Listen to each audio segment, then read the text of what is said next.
We have an article in the English language, an indefinite and a definite article.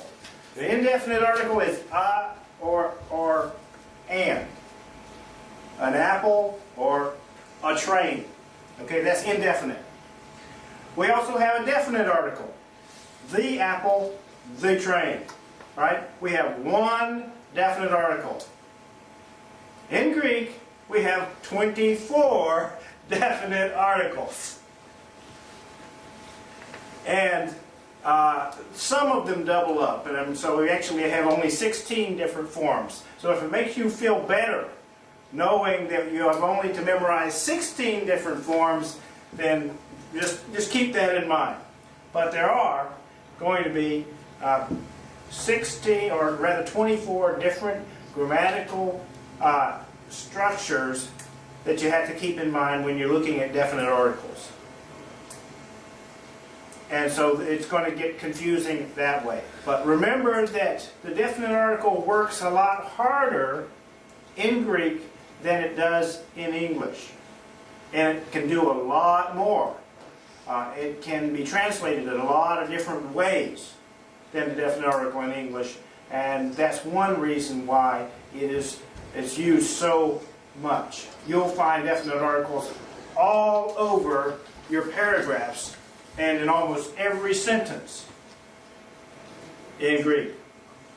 And so you're going to find that knowing a little about them will come in handy as you're reading.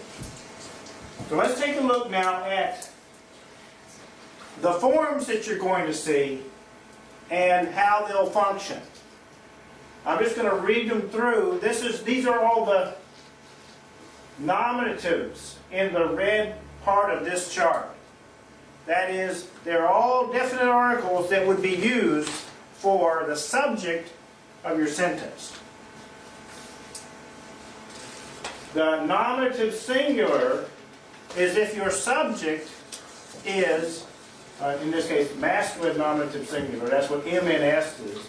You can fill in your chart, by the way, with these letters. These letters are the code that we use to decline or to parse or to conjugate a definite article, to tell what its grammatical structure is. So the first one is MNS, which stands for masculine nominative singular. And the masculine nominative singular form is ha.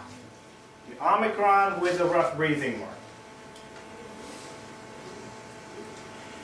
You would use this also for any dictionary word that is masculine, because it would match the masculine nominative form.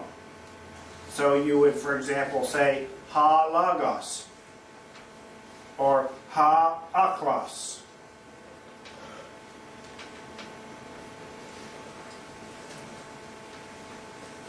You would even use it for ha paulos or ha petros, because when you're giving a name in Greek, you would usually also give a definite article with it.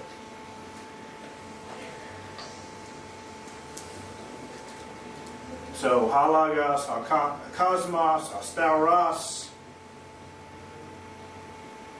and ha helios, ha doulos. All those would use the definite article ha. All of them would be masculine nominative singular. You would not, however, use ha for mater. Mater is a feminine noun. Makes sense that the word mater, mother, would be feminine. You would not say ha mater. Instead, you would use the feminine nominative singular, hey mater. Hey mater.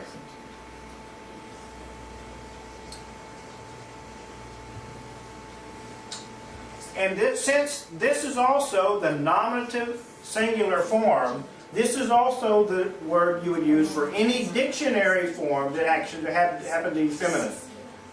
you would use hay with it. So, the hay would go with the word kephale. Kephale is feminine. Even if it's a man's head, the word is feminine, and therefore you would use the hay to say the